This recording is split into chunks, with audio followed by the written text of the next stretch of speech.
This is a big moment. Okay, it's live. Now what?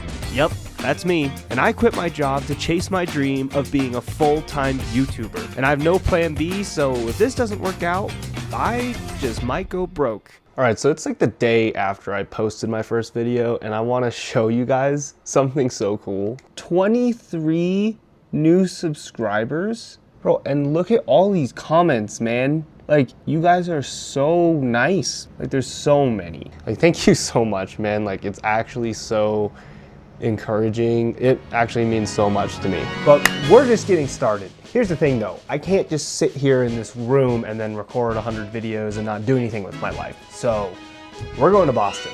So I went online, bought the cheapest tickets that I could find, and before you know it, I ended up in Boston. So I lied, I'm in New Hampshire, but I did fly to Boston this morning, so it's not a complete lie. And the cheapest tickets available, of course, leave at like 6 o'clock in the morning. By the time I get to the gate, they're already boarding. So look, I have no airport footage at all. I know that like a better content creator would probably have vlogged that, but dude, I'm not doing that. It's like 5 in the morning. I have peasant class seats that I have to go to. I'm on 2 hours of sleep. I'm not vlogging in the airport. Anyways, I made it. And the reason why I'm here is because I'm helping my friend Parker build a PC. You clogged the toilet.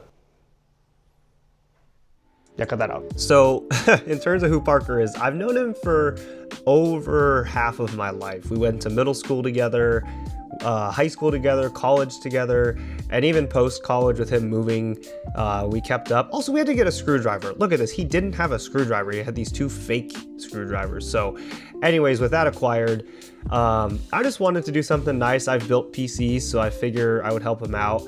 This build went pretty well. All told, it took us maybe a couple of hours minus the errands to put everything together, but eventually we got it. Ah, the genius! It's turning on!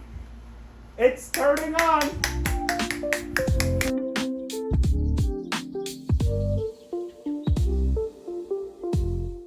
So I was looking at the analytics for my previous video, and like I said earlier, I was really happy, genuinely, with this new subscribers, with the comments. And again, thank you guys for that. The thing that I ended up being really frustrated with was the click-through rate. My click-through rate is 1.something% at this point, which means out of 100 people that YouTube would show my video to, only 1 or 2 of them will click on it. So I really got thinking, I'm like, well, it must be my thumbnail, maybe my title. There is some truth to that. Like, I do need to improve for sure in terms of how I make thumbnails. I really have no idea what I'm doing, but it also speaks to a bigger issue that I have. Like, I was reading this article this morning about perfectionism, and it really spoke to me. There's these 2 researchers who over the course of a few decades ended up publishing a bunch of important psychological research on perfectionists. And what they found is that it's really harmful. It's actually linked to depression, anxiety, and even suicide.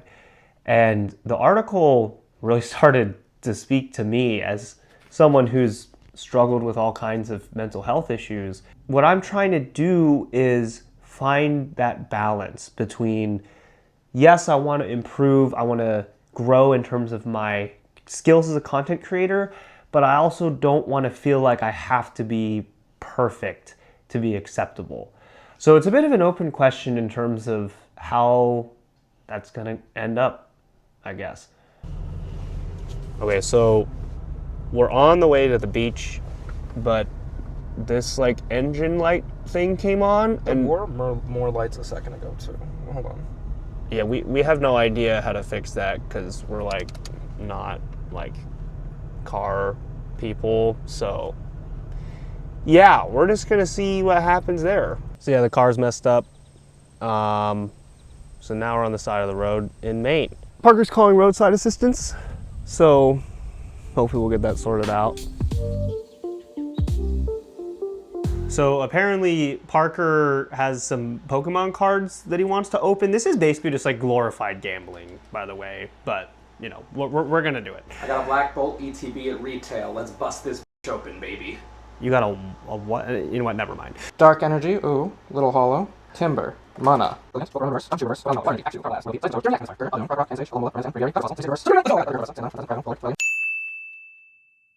So some of you all might remember last video I talked about reading a book every day. Well, if I'm going to be completely honest, I kind of stopped doing that after a little bit over a week. It's really because I wanted to take time to digest this book. So I'm reading it one part at a time, and I read the second part this morning. And I think there's a couple of reasons why I'm a perfectionist. The first one is simply that I don't want to get hurt by other people. Like, perfectionism for me isn't as much about the standard that I set. It's actually way more about being really aware of my flaws before anybody else can, right? Because when other people point out my flaws to me in a way that I didn't see coming, it hurts a lot. So I don't want that to happen. The second reason why I'm a perfectionist is because I see life as a competition where everybody is trying to go up and we're all headed to the same destination, which is somewhere up in the clouds. If I can be hyper aware of my flaws and fix them before anybody else can fix their own stuff, then I can get higher than other people. The thing is, this book really challenges those notions. My takeaway from reading that is just that life is not a competition at all, actually. Instead of thinking of everybody heading to the same place and all moving upwards, I think I need to think of life instead horizontally. So we're all on this big, massive sheet of paper, and therefore we're not all headed to the same place. And since we're not headed upwards, then we don't have to step over each other. Because see, the actual substance and importance of life, I think, comes from this idea of mattering. There's a part of me that's scared because being here, do I matter to Parker? Because we've grown up together. We were attached at the hip for like a decade, and now we're not. This is a whole part of his life that I don't share now. The reality is, it's like, yes, I know that our relationship matters a lot to him and to me. In another sense, it doesn't matter as much as I kind of think it does sometimes. Like, I have a temptation to feel like, I need to fix him, or I need to fix X person in my life. And that's just not true at all.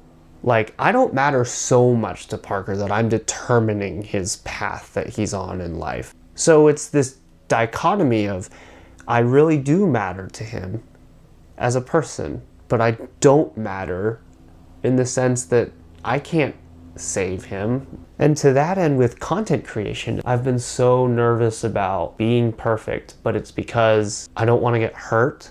I don't want to get rejected and have life, I guess, just tell me, oh, you're not cut out for this, you're not good enough. And I also see this as a competition.